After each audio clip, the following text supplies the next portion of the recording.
क्योंकि इसमें राम की चर्चा है।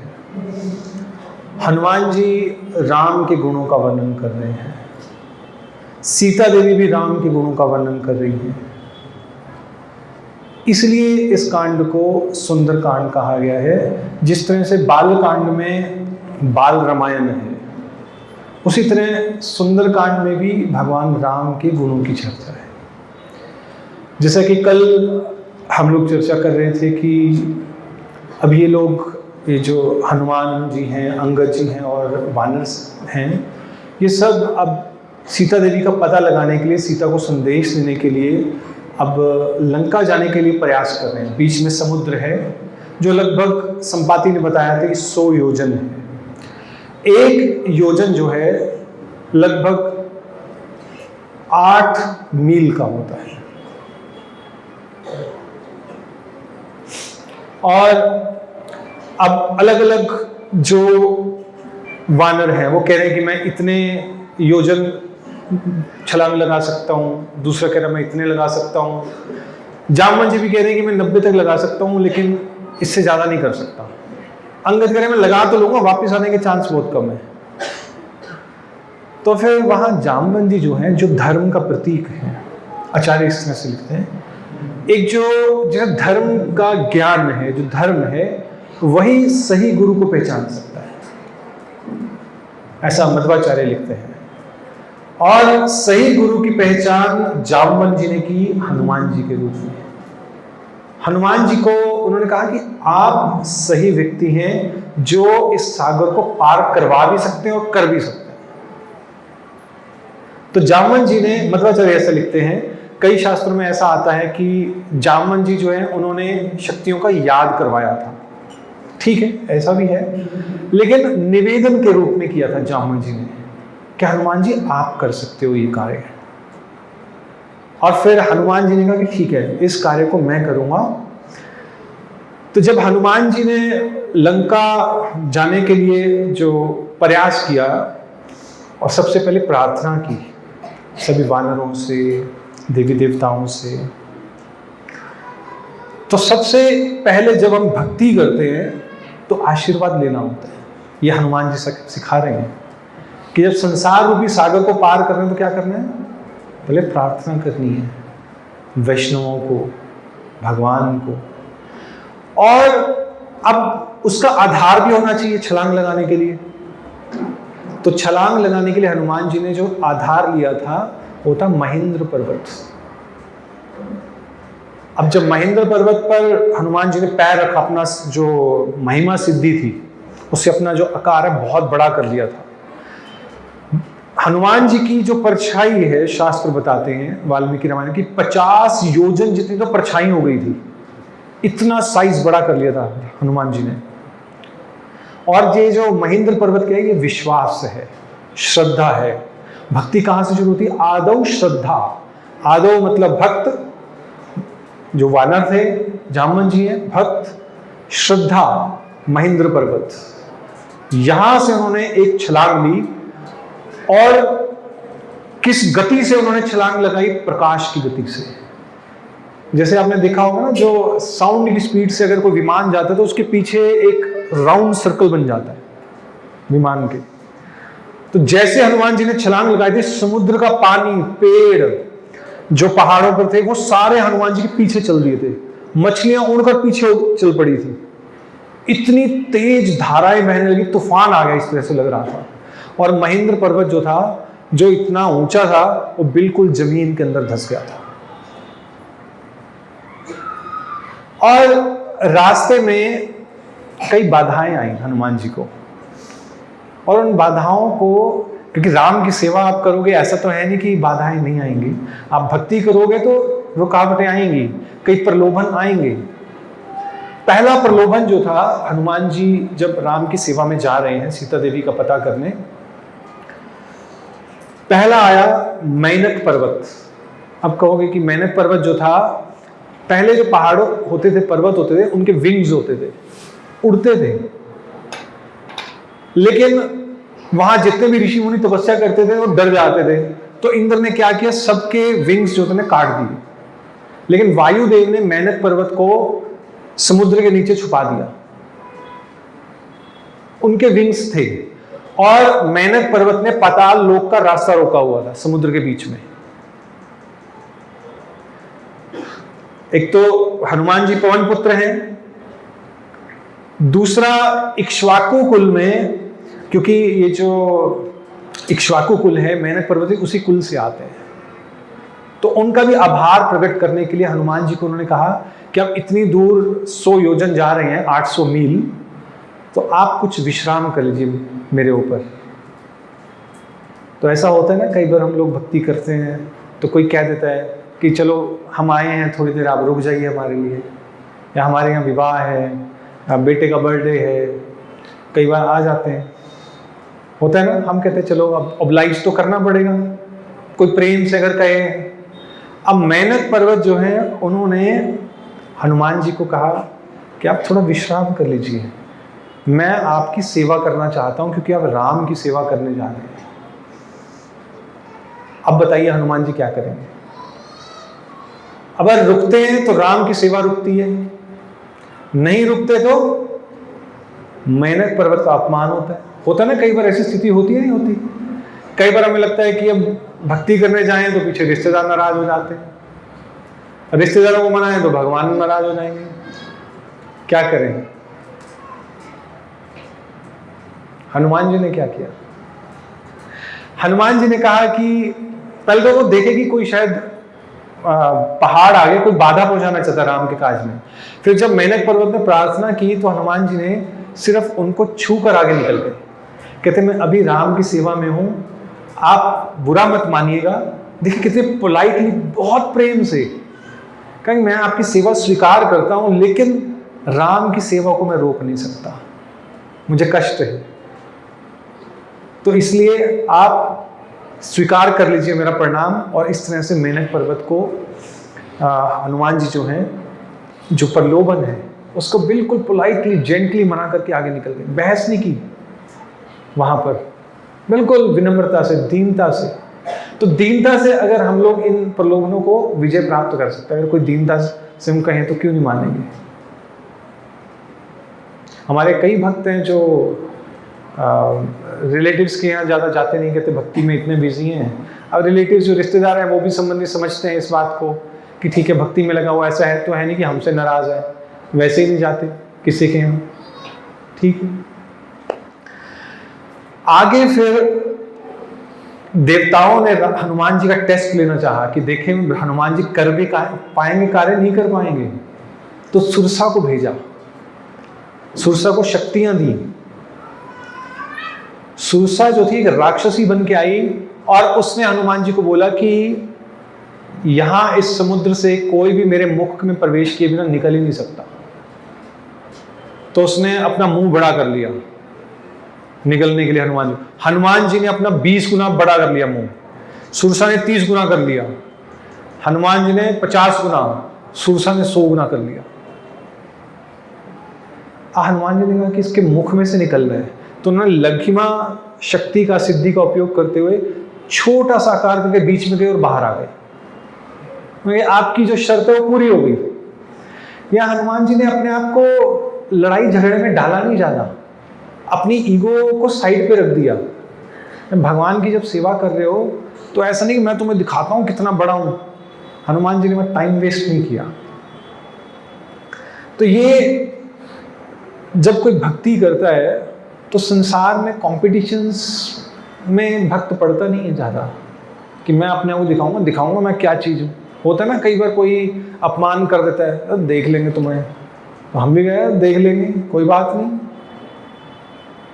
तो फिर वो रिवेंज, बदला लेने की भावना जो है, हनुमान जी को उनसे लेना देना ही नहीं है।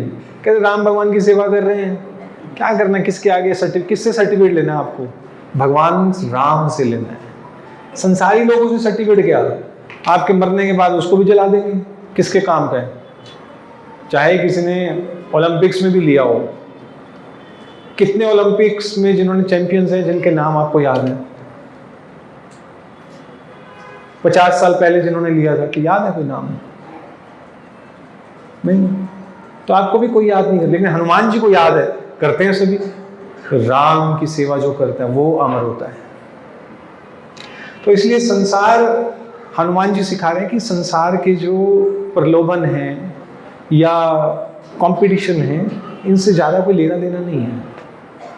बस एक फिक्स होना चाहिए माइंड कि भगवान का कार्य, भगवान की सेवा, दैट्स ऑल। उसमें जहां पर बाधा पड़ेगी फिर हम खड़े हैं। फिर अर्जुन ने भी लड़ाई की थी, जहां बाधा नहीं पहुंच रही छोड़ देंगे। जैसे अगले एक और राक्षसी थी, अप्सरा थी, उसको क्या कहते उसे, छायाग्रही थी। छाया के रूप में वो किसी भी ऑब्जेक्ट को पकड़ लेती। तो रावण ने उसे कह कर रखा हुआ था कि कोई भी यहां पर आए तो उसे पकड़ लेना। तो उसने हनुमान जी की छाया को पकड़ लिया, हनुमान जी आगे जा ही नहीं पा रहे। तो हनुमान जी ने कहा ये तो सिम्हिका थी, उसका नाम था सिम्हिका।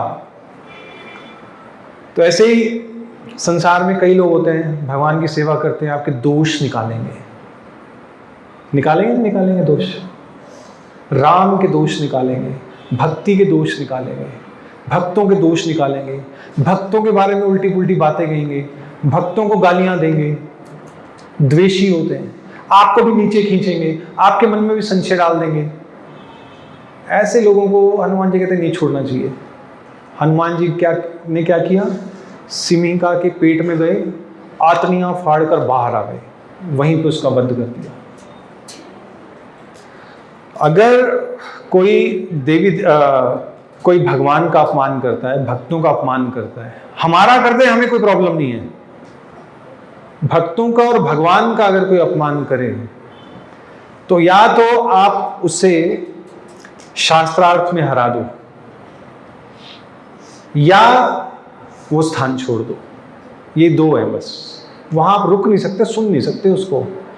सती ने अपना शरीर छोड़ दिया था। अब हमारे जैसे तो कोई स्थान शरीर कहां छोड़ेगा? ये ऑथोराइज है, ये चीजें प्रमाणिक है। या फिर आप शास्त्रार्थ करो, और इसलिए कहते हैं कि शास्त्रों का ज्ञान जो है वो होना चाहिए, ताकि कोई भी द्वेषी व्यक्ति हो जो भगवान के विपरीत बोले, भगवान के विरुद्ध बोले, तो हमारे पास इतना ज्ञान जरूर होना चाहिए कि हम मुंह तोड़ जवाब दे सकें। ये हनुमान जी सिम्हिका से सिखाया। अब भगवान, ये जो हनुमान जी हैं, इनको कुछ लेना देना नहीं कि मैं क्या बन रहा हूं क्या नहीं बन रहा हूं। आगे जब लंका में उन्होंने प्रवेश किया तो एक छोटे से बिल्ली की तरह, जो बंदर होता है, छोटा सा बंदर के रूप में प्रवेश कर रहे हैं कि छुप के निकल जाऊंगा, देखता हूं कि क्या है क्या नहीं है। तो रास्ते में कौन मिला? फिर एक और बाधा थी, लंकिनी, जो रक्षा करती थी। उसने कहा कि मैं नहीं जाने दूंगा, मैं तो यहाँ तो बस बंदर हूँ, वानर हूँ, बस ऐसे कुछ घूमने आया हूँ। कहते जो तुम्हें चाहिए लंका से बाहर दूंगी, अंदर नहीं आने दूंगी। अब फिर हनुमान जी ने कहा कि अब फिर मैं भी दिखा देता हूँ। तो जैसे एक थप्पड़ मारा लंकिनी को, नीचे गिर गई। फिर लंकिनी ने कहा कि हाँ, मुझे ब्रह्मा जी ने कहा था कि जिस दिन तुम्हें एक बंदर आके थप्पड़ मारेगा ना, उस दिन लंका का नाश निश्चित है। अब मुझे समझ आ गया, और उसे आज्ञा दे दी कि तुम जाओ। और मध्वाचार्य लिखते हैं कि जो ये लंकनी थी, ये ग्राम देवता की तरह थी। होते हैं ना जैसे खेड़ा होता है, क्षेत्रपाल कहते हैं जिसको, ऐसे ही जो लंकिनी थी, ये एक तरह की, जैसे दुर्गा देवी पूरे संसार की क्या कहते हैं, क्षेत्रज्ञ है, क्षेत्रपाल है, वैसे ही ये छोटी ग्राम देवी है। और फिर हनुमान जी सीता देवी को ढूंढने के लिए गए और सारे महल छान लिए। फिर वो सोच रहे हैं कि मैं क्या कर रहा हूँ, एक ब्रह्मचारी होके मैं स्त्रियों को देख रहा हूँ, मेरा ब्रह्मचर्य तो नहीं खराब हो रहा? मैंने कहा नहीं, राम की जो सेवा करता है उसका कभी पतन नहीं हो सकता। वो कभी किसी भी, अगर वो राम की सेवा में है तो कोई ताकत उसे नीचे नहीं खींच सकती। ये तो सेवा के लिए मैं कर रहा हूँ, सेवार्थ कर रहा हूँ। तो इस तरह यहाँ पर एक तरफ हनुमान जी जो हैं, फिर उन्होंने कहा, थक गए वो, फिर सोच रहे हैं कि एक उन्होंने देखा कि दूर ऊपर ना एक सुनहरी पेड़ दिखाई दे रहा है। तो उनका सुनहरी पेड़ कैसे हो सकता है लंका में, मतलब महल हो सकते हैं सोने के, पेड़ कैसे हो सकता है? असल में सीता देवी की आभा जो थी वो इतनी स्वर्णिम थी कि जो पेड़ था वो भी स्वर्णिम प्रतीत हो रहा था। जैसे यहाँ ये पेड़ है ना, इनमें हमने ब्लू लाइट लगाई तो ब्लू कलर की इसमें आभा निकल रही है। तो इस तरह से हनुमान जी वहां अशोक वाटिका की तरफ गए। वहां पर उन्होंने देखा कि कुछ राक्षसियां हैं, एक स्त्री को घेरे हुई हैं, और रावण वहां पर एक स्त्री को कह रहा है कि तुम अगर मुझसे विवाह नहीं करोगे, तुम्हारे पास सिर्फ 2 महीने हैं, तुम्हें यहां मैं तुम्हारा क्या कहते उसे एक स्वीट डिश बना के खा जाऊंगा।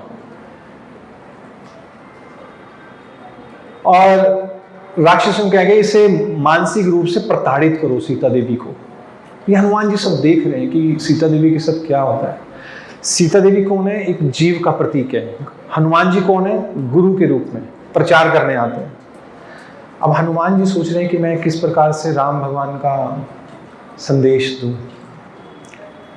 और हनुमान जी उस पेड़ के ऊपर जाकर बैठ गए, और फिर वहां पर उन्होंने राम भगवान की स्तुति गाई कि इक्ष्वाकु कुल में एक राजा हुए दशरथ, उनके यहाँ यज्ञ के द्वारा पुत्र हुए 4 उनके, उसमें से एक राम थे जो गुणवान हैं, शीलवान हैं, कृतज्ञ हैं, धर्मज्ञ हैं, द्युतिमान, धृतिमान। इस तरह से उन्होंने राम की और पिता की आज्ञा से उन्होंने वनवास धारण किया, खरदूषण का वध किया, सुग्रीव के साथ मित्रता की। तो ये सारी, जब सीता देवी ने ये सारा राम के बारे में सुना तो उनको मन बहुत आनंदित हुआ। अब उनको लग रहा था शायद मैं स्वप्न देख रही हूँ। उनको लगा नहीं, स्वप्न नहीं हो सकता, क्योंकि कुछ अच्छे संकेत भी आ रहे हैं। फिर जैसे ही हनुमान जी जो हैं सामने आए तो सीता देवी एक छोटा सा बंदर है, और ये मनुष्य की बोली बोल रहे हैं, कोई रावण तो नहीं है जो छुप के आया है। फिर वहां पर सीता देवी ने हनुमान जी को कहा कि तुम राम के बारे में मुझे और बताओ, उनके शारीरिक लक्षण बताओ, कैसे राम दिखते हैं, कैसे चलते हैं। तो बड़ा सीता देवी को आनंद आ रहा था राम के बारे में सुन के, क्योंकि 10 महीने हो गए उन्होंने राम के बारे में कुछ सुना नहीं। और वहां पर एक और राक्षसी थी त्रिजटा, जो सीता देवी को थोड़ा बहुत कंसोल करती थी, सेवा करती थी, और बाकी राक्षसियों से बचाती थी। लेकिन वो सुंदर नहीं थी। शूर्पणखा जो थी वो सुंदर थी, जिसे राम भगवान ने स्वीकार नहीं किया। लेकिन त्रिजटा ने सीता देवी की सेवा की, इसलिए मध्वाचार्य कहते हैं कि अगले जन्म में राम भगवान ने उसे अपनी बहन बनाया था, सुभद्रा, कृष्ण लीला में, उस त्रिजटा को। चाहे वो सुंदर नहीं थी, लेकिन भगवान ने उसे सुंदर बना दिया। तो कोई व्यक्ति बाहर से सुंदर नहीं होना चाहिए, उसकी भावना सुंदर होनी चाहिए, उसके गुण सुंदर होने चाहिए। आपके पास कुछ भी नहीं है, आप किसी भी परिस्थिति में हो। त्रिजटा देखिए अब कैसी परिस्थिति में थी, तब भी उसने जितना उसमें सामर्थ्य था सेवा की, और भगवान ने उस सेवा को एक्नॉलेज किया, रिकॉग्नाइज किया, अप्रिशिएट किया और स्वीकार किया उसने। और फिर हनुमान जी को सीता देवी ने हनुमान जी ने सीता देवी को राम भगवान का नाम लिखा हुआ एक अंगूठी दी। अब आचार्य लिखते हैं कि राम भगवान ने अंगूठी क्यों भेजी थी सीता देवी के लिए? क्या कहते हो? राम भगवान ने अंगूठी इसलिए भेजी, ये दिखाने के लिए कि सीता देवी तुम चिंता मत करो, मेरा हाथ तुम्हारे साथ है, मैं तुम्हारी रक्षा के लिए जरूर आऊँगा। अंगूठी हाथ का प्रतीक है ना, अंगूठी हाथ में आती है, इसलिए आशीर्वाद के रूप में। इसलिए यहाँ पे आप देखोगे विग्रह हैं जो उनका हाथ ऐसे है, आशीर्वाद के, तुम चिंता मत करो, मैं तुम्हारी रक्षा करूँगा, ये राम कह रहे हैं। और फिर सीता देवी ने, जो हमने चर्चा की थी एक कथा की जिसमें काक का वर्णन था, कौवे की आंख भगवान ने तिनके से फोड़ दी थी, उस कथा को बताया सीता देवी ने कि ये मेरे और राम के अलावा कोई नहीं जानता इस कथा को, ये तुम राम को बताना। और अपना एक चूड़ामणि दिया जो इंद्र ने राजा जनक को दिया था, और जनक ने जो है उसे सीता देवी को दिया था जूड़ा बनाने के लिए, चूड़ामणि, यहाँ पर बाल बांधने के लिए। तो चूड़ामणि ही क्यों दिया सीता देवी ने? कोई और गहना भी दे सकती थी। चूड़ामणि जो है सिर का प्रतीक है। सीता देवी क्या कह रही है कि राम, मैं अभी भी आपके शरणागत हूं, मैं अभी भी किसी की नहीं हुई, यहां आज भी आपकी प्रतीक्षा कर रही हूं। मेरी शरणागति आपके प्रति है और किसी के प्रति नहीं है। समझ गए? तो जब महान लोग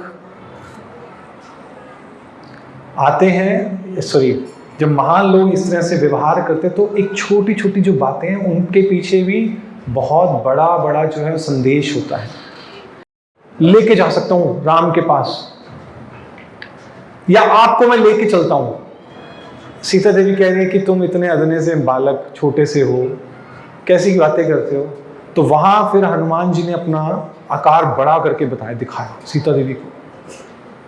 फिर सीता देवी कह रही है कि हो सकता है कि तुम मुझे ले जाने में समर्थ हो, मैं भी आतुर हूं राम को मिलने के लिए, लेकिन इसके कुछ कारण है कि मैं तुम्हारे साथ नहीं चल सकती। एक कारण तो यह है कि मैं परपुरुष को छूना नहीं चाहती। पहले रावण जो है जबरदस्ती ले आया, लेकिन अब अपनी मर्जी से मैं छूना नहीं चाहती किसी परपुरुष को, इसलिए तुम्हारे साथ नहीं जाऊंगी।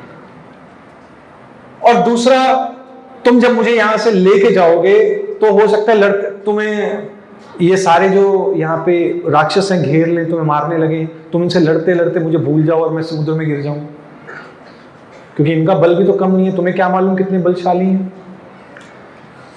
और तीसरा जो सबसे मुख्य कारण है, सीता देवी ने कहा कि अगर तुम मुझे ले जाओगे तो मुझे बचाने का श्रेय राम को नहीं, तुम्हें जाएगा, लेकिन मैं चाहती हूं मेरे बचाने का श्रेय किसको जाए? राम को। राम का जो यश है वो फैलना चाहिए, मेरा यश नहीं फैलना चाहिए। इसलिए भक्त हमेशा ऐसा कार्य करता है जिससे भगवान का यश फैले, हमारा नहीं। हम तो तुच्छ जीव हैं, तिनके के समान हैं। हरे कृष्णा।